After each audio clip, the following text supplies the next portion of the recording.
Alrighty, I'll just go ahead and start since it's 4 minutes after. Hey everyone, my name is Matthew Bridges. I'm a current fourth-year medical student here at MUSC. I'm the co-president of the Vascular and Interventional Radiology Interest Group. I know Brian sent you guys the message, but he couldn't be here, so I'm kind of filling in for him.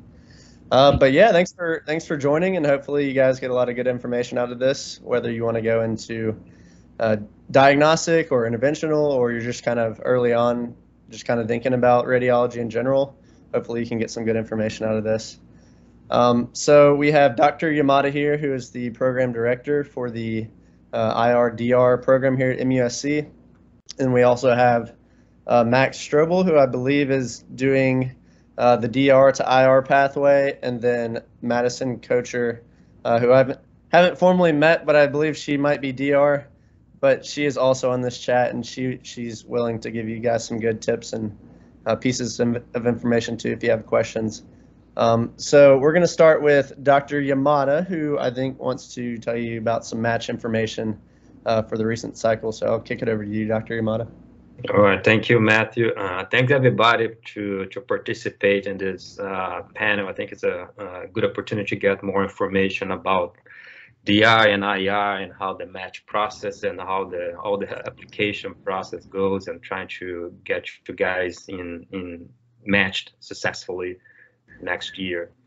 I just want to make a quick note on this new COVID pandemic moment that we are all living.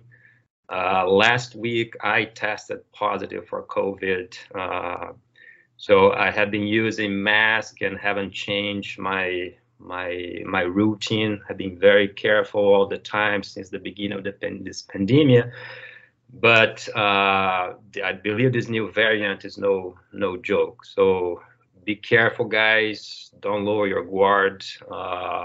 Keep taking all the necessary precautions, because this can be serious. So I'm at home. You might hear some kids running and trying to break the house apart, but stay with me.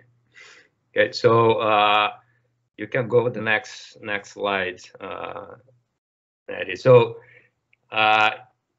you may feel that this might be a way you should go to get to the match day, but we're pretty close to it. Okay, it's gonna go this year. It's gonna go pretty fast. So let's take all the opportunity that we can use to make sure that we can have a successful match day next year. So we are here to help you guys achieving that.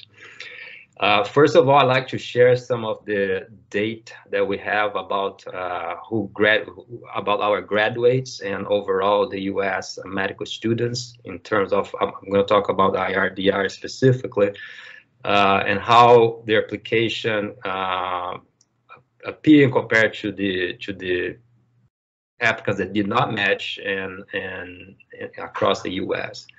So first of all, you guys can see there in the first column, 2018, we have from our medical student graduates from MUSC, we have 2 applicants that matched into IR-DR. Their step 1 average was 246. The range was 242 to 251. And on the step 2 clinical knowledge, the average was 262 and range 261 and 263. So the step 1 average, I think this year might not be relevant anymore, because I know that some of you may choose to take the step 1, or sorry, this might not be relevant in the future. Not you guys, but this class that is that early on in medical school, they can take the step 1 with a pass and fail score, or result. So that might not be relevant in the future anymore. In 2019, we didn't have anybody from MUSC that matched into IR-DR. 2020, again, we have 2 medical students that graduated. The step 1 average was a little bit lower, 241.5. The range also a little bit lower, 238 to 245. For the step 2, the average was 253, and the range was 243 to 263, a little lower on the lower range compared to the first year. The 2018, I want to remind you, that was the first year of the big IR-DR match. So there were very, very few programs available at that time. So the competition was way higher than nowadays. So nowadays there are much more programs available there. So it's still pretty competitive specialty, but not as used to be in the past. You can go to the next one, Maddie. And this is to compare not only the MUSC graduates, but overall all the US medical students that applied to IR-DR last year. So we have the two columns there comparing matched and unmatched candidates. On the first row, we have number of contiguous ranks. Those are the number of programs that the applicant matched contiguously. So as expected, the matched applicants, they ranked more programs compared to the unmatched applicants, an average of 7.7, as you can see there. The number of specialties was similar to, and this is because most of the applicants, they will apply for DR as well. So that's the reason we have average of more than 2 programs being, or 2 specialties being ranked. The step 1 score, 247 for whoever matched and 240 for the ones that did not match. Step 2 score, 255 against 250. So not a lot of difference, as you can see there. So it's higher for the matched applicants, but not a huge difference. Number of research experience, also not a lot of difference, 5.2 for matched applicants and 4.4 for unmatched. Number of publications, a little bit higher for matched applicants, but also pretty good numbers for unmatched applicants. Work experience as well, a little bit higher for matched. Volunteer experience was higher, was higher in the unmatched applicants. HOA members way higher, whoever matched. That's also interesting. This next one is the percentage of schools, of graduates from schools with the highest NIH funding. Unmatched applicants were 37%, which is much higher than the unmatched group. Similar to the number of PhD degrees, the unmatched group had a higher number. This is also kind of not usual. And percent of whoever graduated had a different graduate degree was higher on the matched group. So I'm going to talk a little bit later about this. But overall, as you can see on the academic productivity and kind of scores and publications, there's not a lot of difference between grad applicants that matched and did not match. And we talk about that later on, and I'll explain why. We can go to the next one, Maddie. So, and this is also a nice graphic that shows the probability of matching according to the number of contiguous ranks. This kind of orange line up here is the 95 probability of matching, and that line crosses where you have around 11 programs ranked. So it means that if people that ranked more than 11 programs, they have a higher probability of getting a spot. Okay, it's something to keep in mind. Okay, you can go to the next one. So, and going back to those results of the US graduate students that matching in the IR, as we saw, the reason for that difference not being so striking in terms of scores and academic productivity is that programs nowadays they're looking much more in what we call the holistic approach in whenever we're selecting candidates to interview, and also after interviewing the candidates to select the ones that we're going to rank in our list. So that means that we don't look only into the academic performance or research activity. We look at the whole application, the whole experience that the applicant is bringing to the program.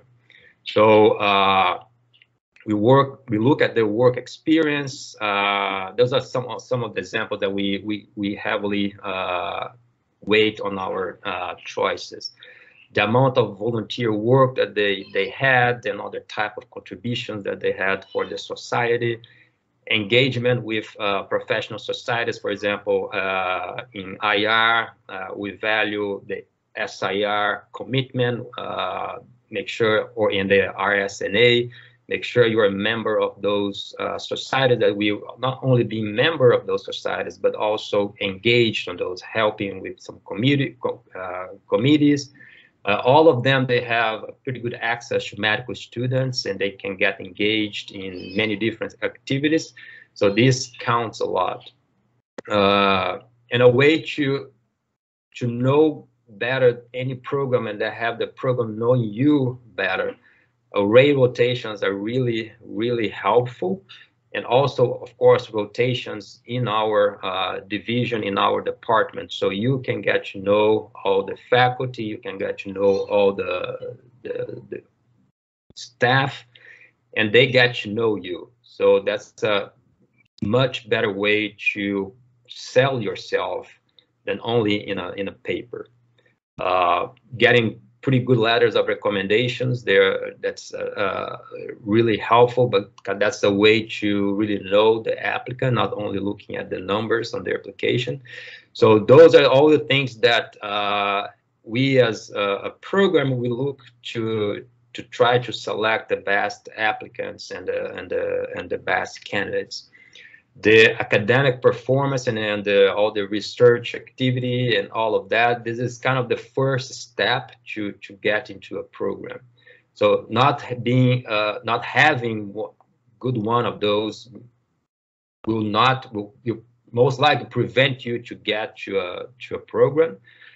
But having a good score and having good research activity, that doesn't mean that you're gonna get your spot for sure. We're looking at other stuff as well, and to make sure that we have a kind of an applicant that is good not only in numbers and taking tests, but a good applicant overall to work with, a good citizen, a good person, a good personality. Okay, and on the other hand as well, if you don't have a very good academic performance, that doesn't mean that you're out. So we look at those things that may explain why you have a lower score someday. For example, you may have a difficulty in your life or something that happened throughout your medical school. We're going to also be looking to that to justify and not completely exclude applicants that just had a lower score. So the whole message is more and more programs are looking to this holistic approach to select candidates to interview and later on to have rank them in our list. So that's my presentation. If we'll open for questions later on, but that's it. Thanks for your time, guys. Awesome. Thank you, Dr. Yamada. So I think Max is in here, if I believe. I'm looking at that right. Is he with you, Madison? Yeah, he is. Okay, cool. So I guess Max, we'll go ahead and just have you, introduce yourself and say how you got to where you're at today, and then we can just open it up for questions to you. All right. Hey, everyone. My name is Max Strobel. I am a PGY4 R3 IRDR integrator resident. I went to medical school at MUSC and am from Sumter, South Carolina originally, and then went to Clemson University for undergraduate degree. And so I'm boring, been in South Carolina my whole life, but I'm happy to be here. I guess we'll get more into specifics a little bit later, but just want to introduce myself. I'm Maddie. I'm one of the chiefs this year. We also have Justin here, but he stepped out for just a second, but he'll be right back in. He's the other chief this year. And we also have Alex Rios on this call as well. He's R1. a little bit closer to the match than I am and Justin, so hopefully he can give us a little bit more information that's a little bit more pertinent to y'all. We kind of prepared this PowerPoint just to go through some things that you might need to know for the match and in preparation for the match. Obviously, this is with the caveat that we're a little farther away from the match than y'all are, but we can definitely tell you how it is from the resident perspective, since we're very involved in the match process. And here's Justin as well, so he'll chime in. And Alex, please chime in as well with anything. And also don't hesitate to interrupt with any questions at any point if anybody has any questions. So you're going to be a radiologist. That's a great choice, so we don't have to sell you on this profession. But so we're going to talk about the application process, what to look for in a residency in addition to a transitional year, some pearls for virtually interviewing, pearls for the match, and again, don't hesitate to interrupt with any questions if you have any. So the actual application process itself, once you get that interview, it's a level playing field. It doesn't matter what your score is anymore. You're going to be judged on what happens after that point. The personal statement, it can be unique. We prefer it to be unique. We'll probably remember you better that way if it is unique. But first and foremost, it just needs to be normal. It just kind of needs to be a checkbox, and you need to get through that step. And not talking about how you love playing Where's Waldo. Yeah, preferably no Waldo involved, please. And healthy spread of options whenever you're trying to target schools. If you're sending your application to schools, it's good to have a few safety schools, a few middle of the road schools, and a few reaches.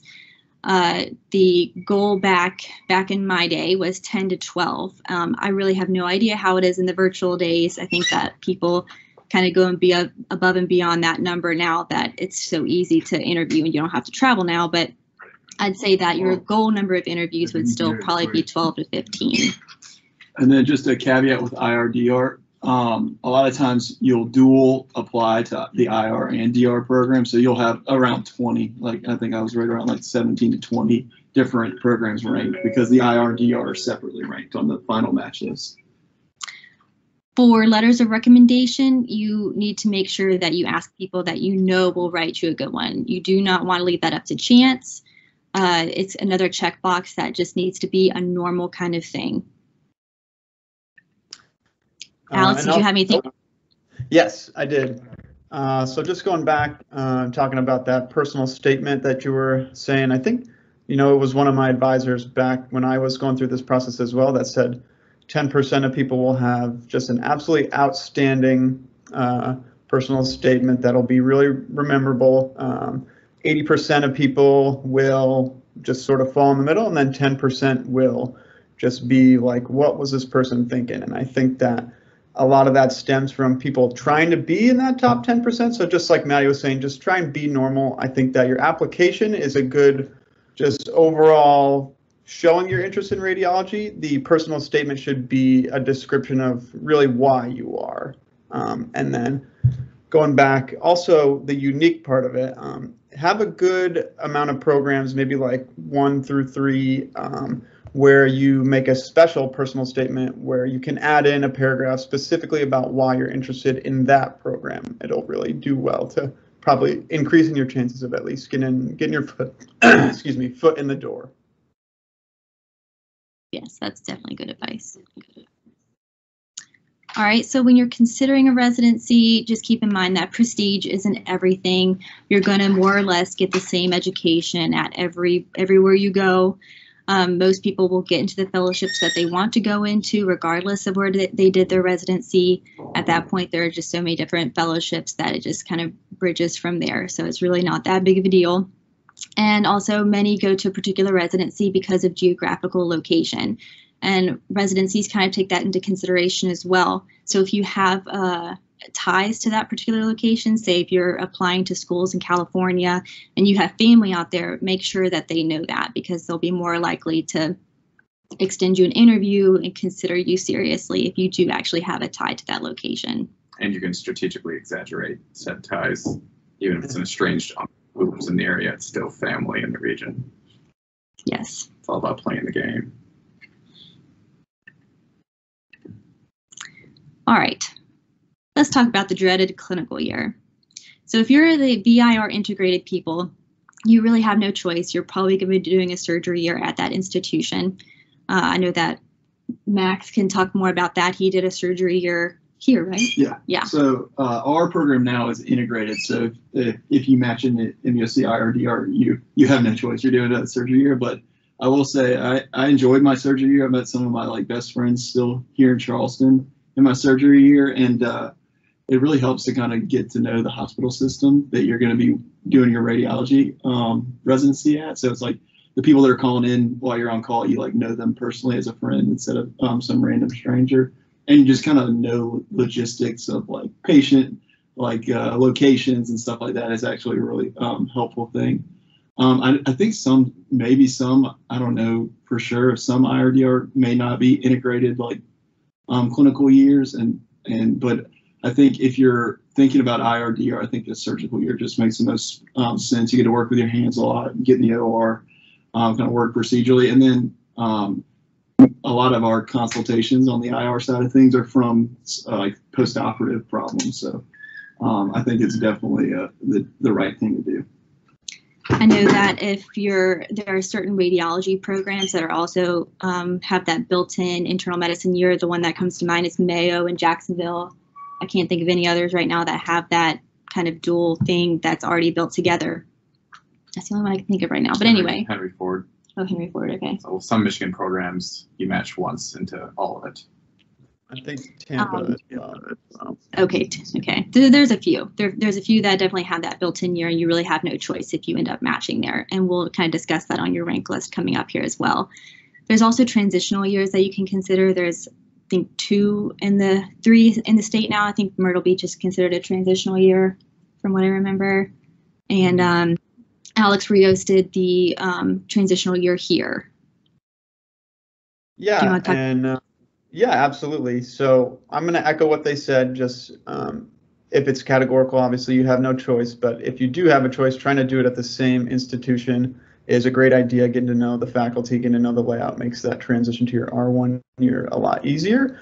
I am of a firm belief that you can pretty much get all the info from inpatient that you need after a couple of blocks. So when you're searching for a good year, try to find one that's a little bit lighter on the inpatient side. I know some people might disagree and say, it's helpful, but just getting a few of them under your belt. So I know some of my co-residents went to transitional years where they did maybe 2 or 3 blocks of inpatient. The one here at MUSC is 6 blocks, so it was a little bit longer.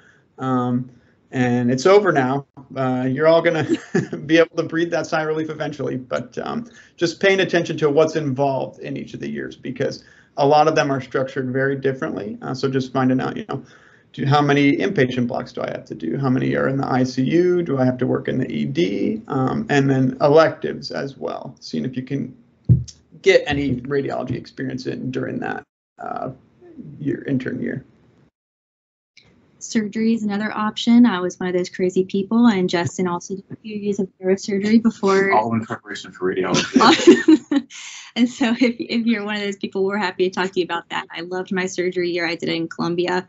And I if you hate internal medicine as much as I did, surgery is a really great option.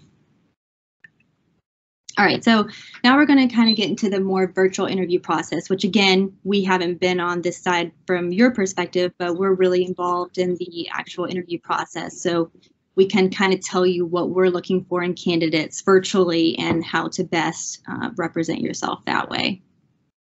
MUSC residents are very involved in scoring I didn't mean residents there, I meant the applicants. And I'm pretty sure it's probably like that at a lot of other institutions. So this hopefully will be good insight. So when you're scheduling your interviews, I would recommend kind of putting your target schools in the middle third. You don't want it to be your first or second one where you're trying to get the kinks worked out, especially since everything is virtual. And you also don't want it to be your last one because everybody can tell when you're really sick of interviewing. It becomes very monotonous after a while. Alex, did you have any other advice for this, scheduling your interviews? I think you pretty much hit the nail on the head there.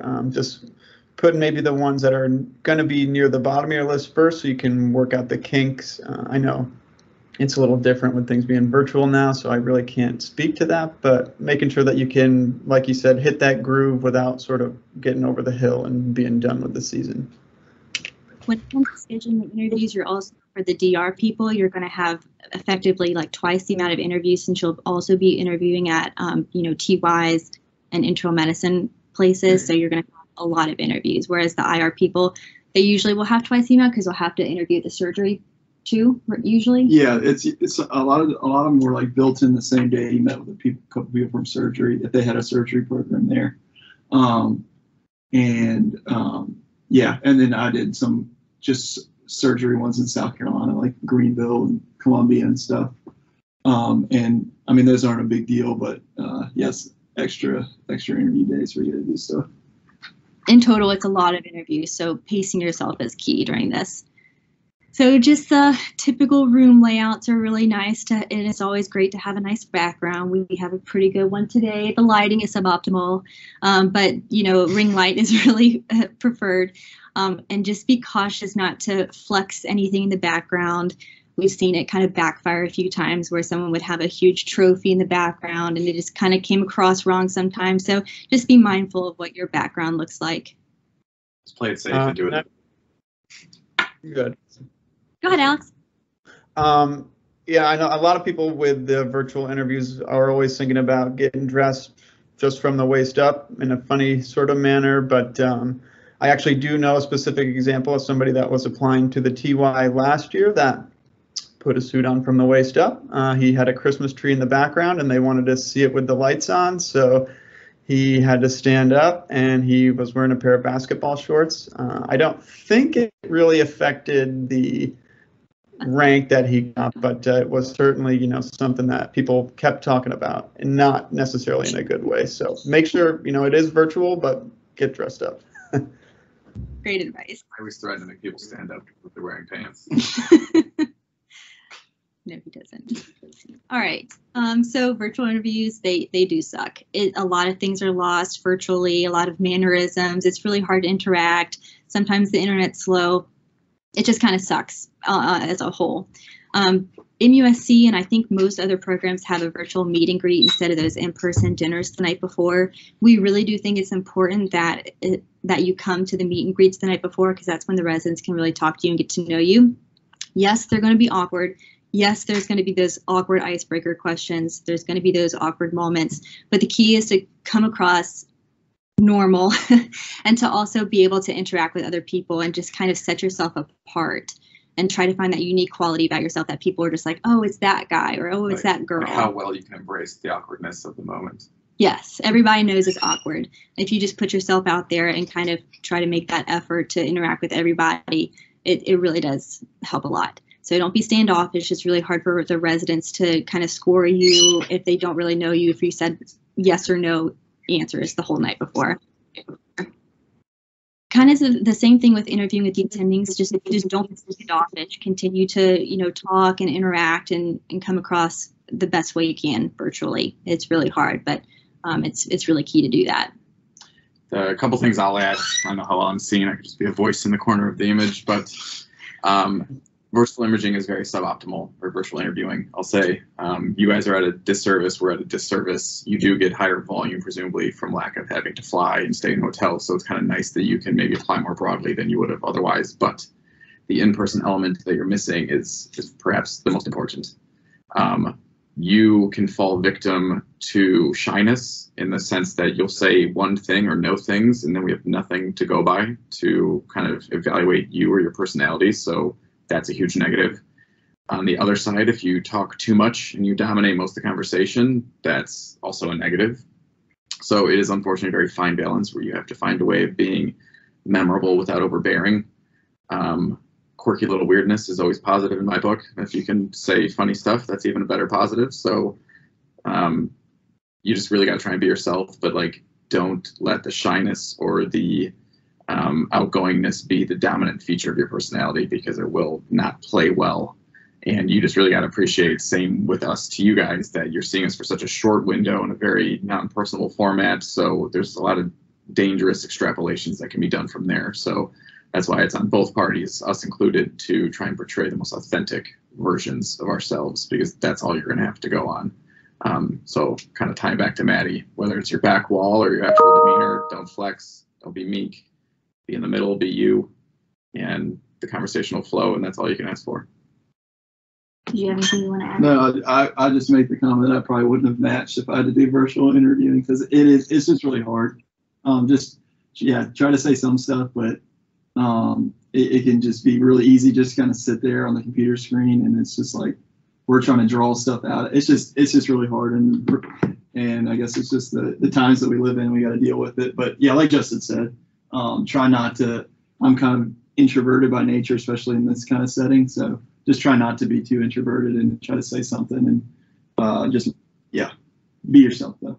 Yeah, and radiology residents are nerds. And speaking on my own behalf, I'm a very awkward person, and it just comes across that way in interviews a lot of times. So trying to not lean into that too much is important as well. Alex, did you have anything to add to that? I think you guys pretty much got all of it there. Just trying to be, as normal as you can be, but still a little bit memorable. All right.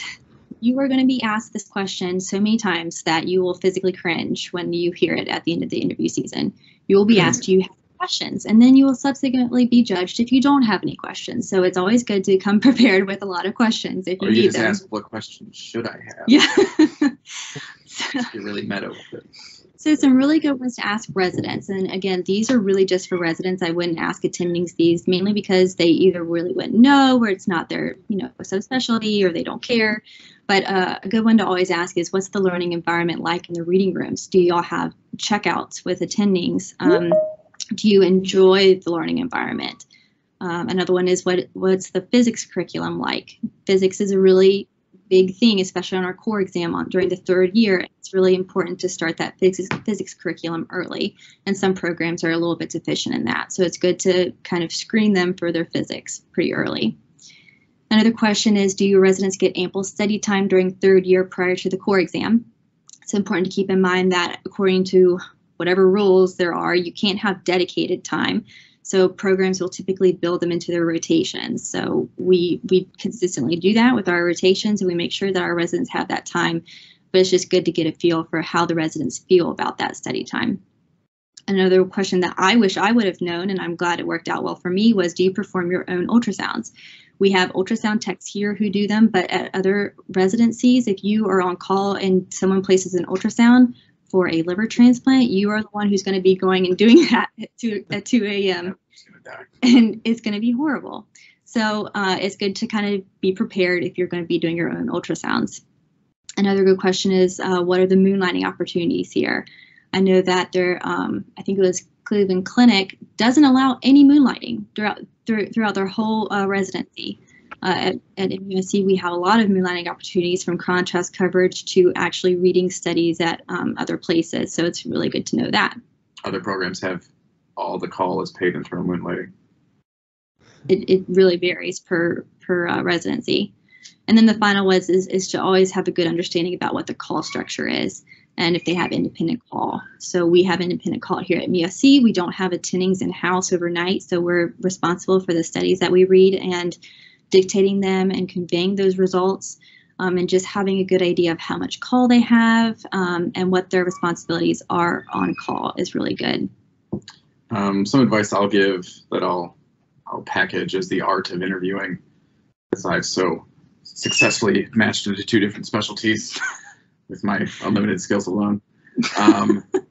But being serious though, the thing that I think you could always shift focus, first to start, use the residency websites to answer a lot of these questions. You'll be surprised how much information's on there. We have benefits information on ours. We have a page that's all about like places to go in Charleston, like brunch places, bars. Like, you'll be just basically do the research first. You may answer a lot of your own questions there, which means it frees you up to ask other kinds of questions. And there's always questions you can ask, because you can ask anything about the particular individual interviewing you. My favorite question is, what do you like to do outside the reading room? And then you get into the sweet zone where you get your interviewer talking about themselves, and everybody loves to talk about themselves. You can talk about positive things about themselves, like if they talk about their families, like, oh, well, like, how old are your kids? You get them talking about things that give them positive feelings and how they associate those positive feelings with you, the one that asks them that kind of question. If they're interviewing you in their office and you can see things in the background that may be conversation pieces, so to speak, or you can turn them into such, do it.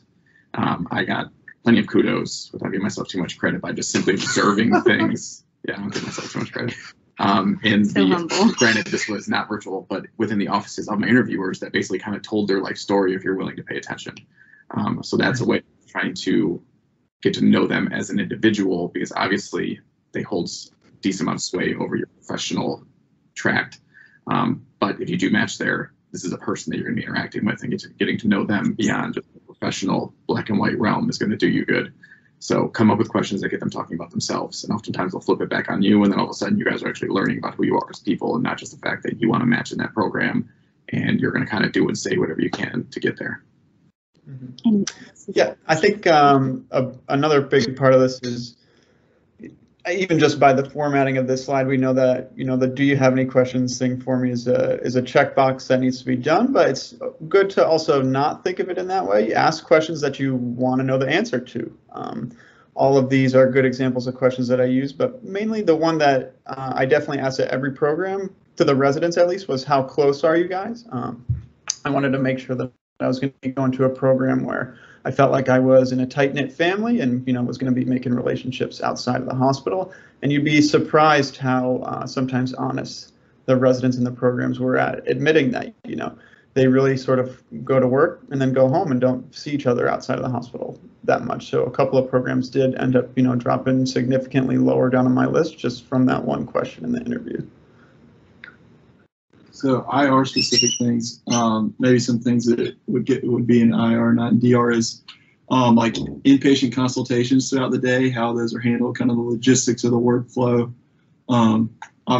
Here we have a great system where we have APPs that are mainly handling it, and we've gotten even more staffing. So pro for our program is we have a lot of help in that regard. A lot of times in bigger programs, like one fellow will just be the consult fellow that day, and he just handles all the consults, doesn't do procedures, and just does it like that. Or there's sometimes a diagnostic residence when they're on the rotation will be the consult residence. So that's something to ask to kind of see how workflow goes, and then how do they handle the rooms. A lot of times, like, you'll be assigned a certain trainee is assigned a certain room. You just do the procedures in that room, whereas we kind of just go wherever we want, or wherever there's a procedure starting, you kind of just fill the need.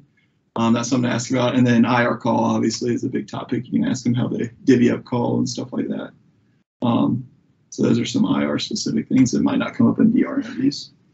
And one last thing I would say that applies no matter where you're interviewing, and it works well to tie it back into professional conversation, is I always like to asking people, you got to be a little more creative when you're with radiology, but what, for example, is like the most memorable or interesting case they have come across so far in their practice. And I'm sure IR would probably have plenty of wild stories to tell, and you may get the random, like, retained foreign body on the radiograph, like shake weight or something.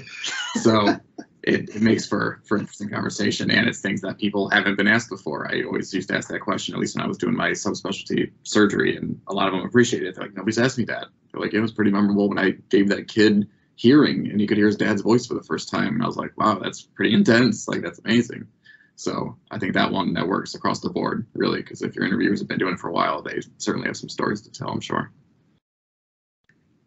Questions for the attendings are a little bit harder. These are the two that I came up with, and I'm hoping my co-residents have some that they can chime in with too. But the ones I would typically ask are, what advice would you give a first-year radiology resident? And do you have any long-term career advisors or anything you would have done differently in your career? The only ones I had already talked about, asking them what they do outside the reading room, what interesting cases they've come across, what they like to do with their families in the area. You can ask them about just what life is like in that city as somebody in their position. Yeah, mine are more personal based, less so on radiology specific stuff, really. Yeah, the only thing I can think of is, like, maybe compared to their training, if they didn't train at that institution, like, how would they compare and contrast, and like what do they see the strengths of just like kind of the typical stuff. What do they see the strengths, or is there something that's lacking here that they had it there when they were training that is kind of a glaring thing, or that just kind of compare and contrast their training experience about what they see the residents at that institution getting. Alex, did you have any more? Yeah, so typically, at least on the attending side, one of the ones that I would always save for either the program director or associate program director was about physics. So I didn't really ask the residents too much about that. I thought it was, a better chance to ask them more get to know you questions. But as far as like for the attendings, asking about the physics curriculum, the didactic curriculum, things like that. All right, and then closing out the interview experience, it's always good to get to send out those thank you emails so they're appreciated but not mandatory. In terms of communication with the program after the interview and kind of more towards the rank list portion, if there is a program that is genuinely #1 on your list, by all means tell them, let them know that you're ranking them #1, that you were really interested in their program and what they had to offer.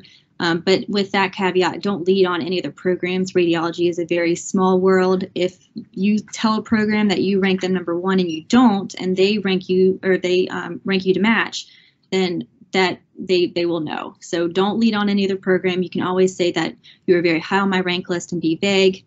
There are some programs that will send you emails. Some of them are a little bit more aggressive in recruiting residents than others. Don't be alarmed if you don't get these emails. Some do that and some don't. But for sure, let that #1 program know that you like them. I'd say if you decide to do that, it would definitely help your cause if you gave specific reasons to that program why they were your #1, and nothing vague like people were great, the hospital's a hospital, it's everything I was looking for. And kind of also what Maddie's saying is like, also don't read in too much to any communications you get. It's going to be very easy to just inflate in your head, be like, oh my God, they want me. When really it's like everybody got that too, that interviewed, and vice versa. Like if you're sending them all these I love you emails, I mean, they play the game. They've been doing this for longer than you have. So it's a very transparent art at times to say what you think needs to be said to get you where you want to be. So they're used to people just kind of BSing a little bit. So if you do decide to do it, make it as genuine and specific as possible. Yeah, I've heard program directors is kind of a small world, and I hear that they talk. So I've heard horror stories of residents telling like 4 programs that they were their #1, and program directors talked to each other and realized that, and kind of obviously didn't bode well for that whoever that applicant was. But yeah, so yeah, I would say like top program, definitely send that email. And then like you can always kind of reword it and say you're at or like one of the top programs, or if they're not genuinely your #1, but you still want to kind of like tell them that you definitely are interested in going there. That's a way to kind of reword it a little bit, and not say you're not my #1. And yeah, that's about it with the letters. Alex, anything to add there? No, I really don't think so. Just don't be a liar, guys. It's not a good look. Yeah.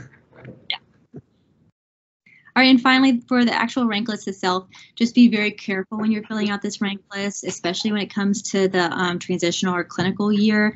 I've seen a couple of people who don't understand how the rank actually goes, how you have to rank both typically, and how it's different for the ones that had that built-in clinical year. So just be really careful when you're filling that out so that you don't jeopardize your actual radiology residency if you don't get a clinical year and have to scramble into a clinical year. Mm-hmm. Yeah, I think, I'd spend a little bit, but I think for the categorical ones, you have like your primary rank list where you have your radiology programs, and then they have a secondary rank list for your intern year. I'm pretty sure for the categorical ones, it just pulls it right in. And then, like has been mentioned, if you do any other TY interviews sort of outside of the system, you can then add those into the secondary. The one piece of advice that I'll give you is for every TY or intern year that you interview at that's not part of a categorical, so it's its own separate thing, make sure that you add all of those onto the tailing end of your primary rank list. Just, God forbid you don't match into radiology, at least you still have a shot at matching into one of those TYs for the year so that you don't have to go through that scramble. And then IRDR, there's kind of like two schools of thought with going through your rank list. There's one where it's like people are like dead set IR. They, either they're going to do IR, or they would even want to do diagnostic radiology, and those people typically tend to rank all the IR interviews they did in order, and then followed by the diagnostic programs. And so, but I was kind of the other school of thought, whereas I kind of wanted to match the program and then kind of figure out, if I didn't get the IR/DR, figure it out later. I know in our situation, the 2 ESIR spots, there's never been there's never been like a battle of 3 people trying to get 2 spots. So if you're a good resident and you want to do ESIR, there's usually a way in, and you don't lose that year instead of doing the independent 2 years at the end. So I kind of leaned that way because I loved it here. I did an IR rotation, multiple diagnostic rotations here, and I ranked here #1. So I did like IR #1, DR #2 at MUSC. So it's just kind of 2 schools of thought. You're just kind of to each his own. But I definitely think if you love a program and you're not so sure you're going to get in the IR, but you think you can get in the DR, I definitely think ESIR provides a good alternative to go to the program you want and still do IR and not lose a year. And I think the last thing that should be intuitive is rank programs based on the order that you want to go to those programs, not the likelihood that you think they are going to match you. Because, I mean, if they want you, they're going to want you. You just need to make sure that the one you want is at the top. And if it's a double coincidence of ones, then it's a match. But do not let the presumed likelihood or not likelihood of you matching there influence your decision. It should just be purely what you want and what you think is the right fit, because that's all you can control anyway.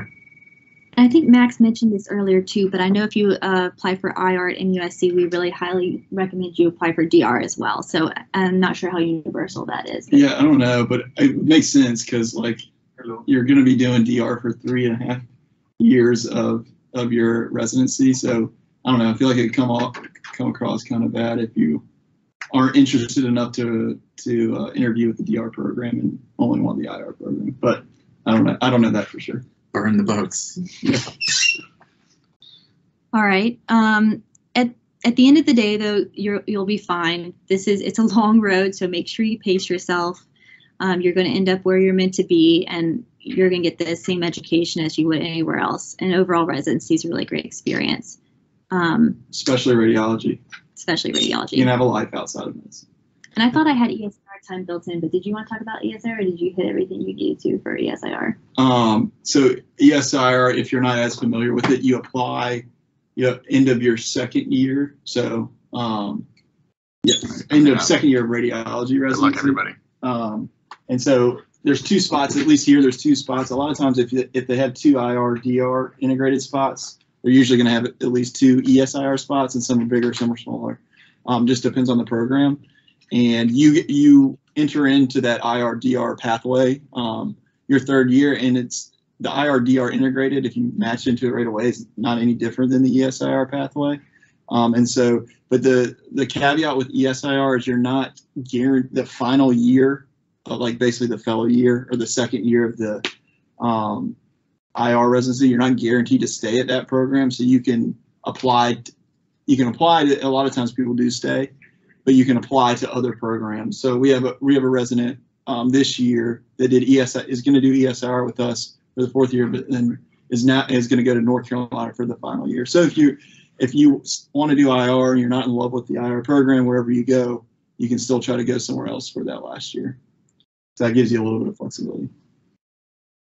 Yeah, one more thing to add to that, guys, is so it means that if you're ESIR, you still need to go through a 2nd match process. So you need to apply again on your 3rd year to go to choose where you're gonna go for your last year of the independent IR program. So if you don't get into the IR/DR integrated, you will need to go to a 2nd match later on. And just keep that in mind. And I think that's all we had prepared. We're happy to answer any questions that anybody has.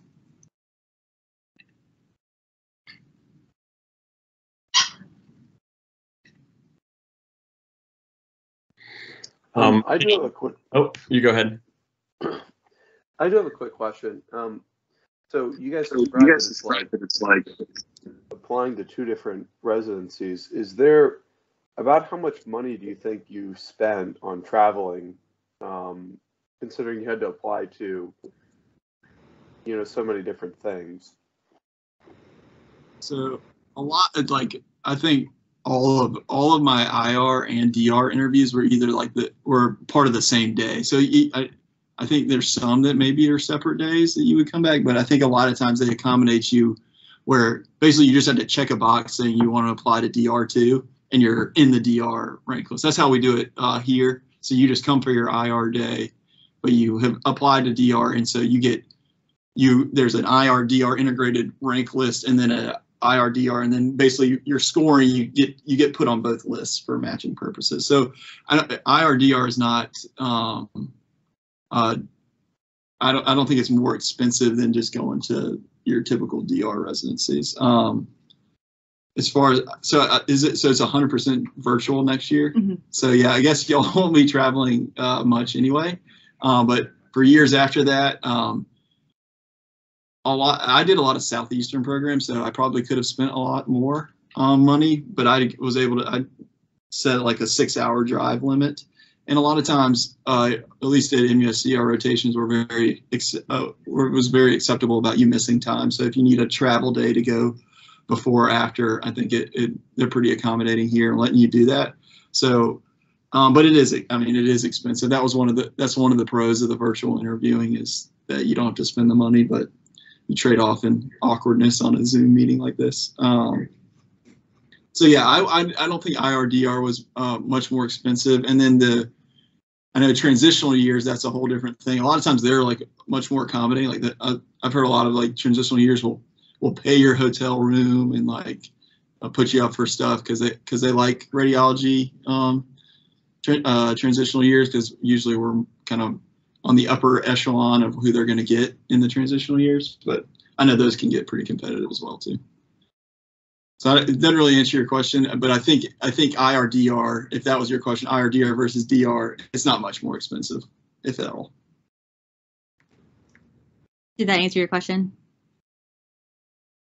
Yeah, that definitely, yeah. I mean, I was kind of thinking more like in terms of like the transitional year versus, because there's that transit, but you did answer that question too, so.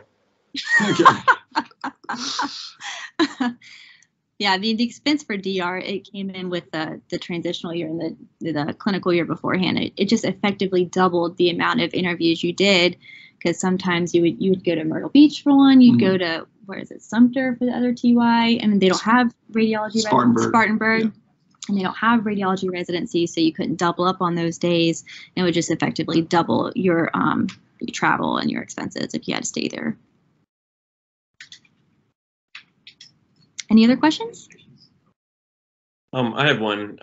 Hey, I'm Sloan, by the way. Thanks for doing this. So with the virtual interview season, is it does anybody, or is it even allowed to still visit a program, like maybe on a weekend or something, just to try to get a better sense of ones that I'm more interested in when that time comes? That's a really great question. I think we're discussing this year, and this isn't an official policy yet or something, but we are discussing having kind of like an open house, second look kind of deal after the interviews are completed and after we have submitted our rank list, so that if you come, if you don't, it doesn't matter. It won't affect our rank list. It's just going to help you before you submit your rank list. So we are talking about having that. I don't know if that's going to be a whole university or a whole, residency deal for the country, but that's something that we're talking about doing. If you're going to do that, I would definitely mention that during your interview. Yeah, I'm really interested in the area. We're going to come visit for a weekend, and maybe a resident will give you a phone number. You can meet with them in person, or maybe I don't know about emailing the administrator saying you're coming and So I would not recommend that, mainly because I don't think we're really allowed to do that. It would kind of give preferential treatment to people, and if we gave you a hospital tour, then we wouldn't be offering that to everybody. So I don't think we can really go down that pathway. Gotcha. But I think this is we're kind of all in talks about this. I don't have a great answer for you because we're still just kind of talking through it at this point. Yeah, I guess we didn't touch on it. I think y'all are allowed one away rotation. Is that correct this year? That's right. As far as that strategy, I did it away at Emory, and And I kind of did that to get more of like, Emory was very academic residency, whereas we're kind of more like a working residency. And so I kind of got that contrast. And I would say if you want to go to a certain area like the Midwest or California or the Northeast, I would definitely try, if you're thinking you want to go there, I would definitely try to go to either that #1 program in that area or even a program nearby, because we look at that like, okay, he's really interested in coming here. Because like if you're from South Carolina and you're blanket applying to a bunch of California programs, they're not going to be able to know your real interests. So I would definitely, if you want to go to a certain geographic area, I would definitely recommend doing an away rotation. I think that would definitely IR, because IRs can be so different places. I definitely think seeing a contrast in a different place, and then DR too, if you're really set on a certain location. I was going to say DR more so that if you're applying out west or California, then definitely try to get an away rotation there if you can, just to prove that you're willing to go out there and that it's not just because of the location. Thanks. Any other questions?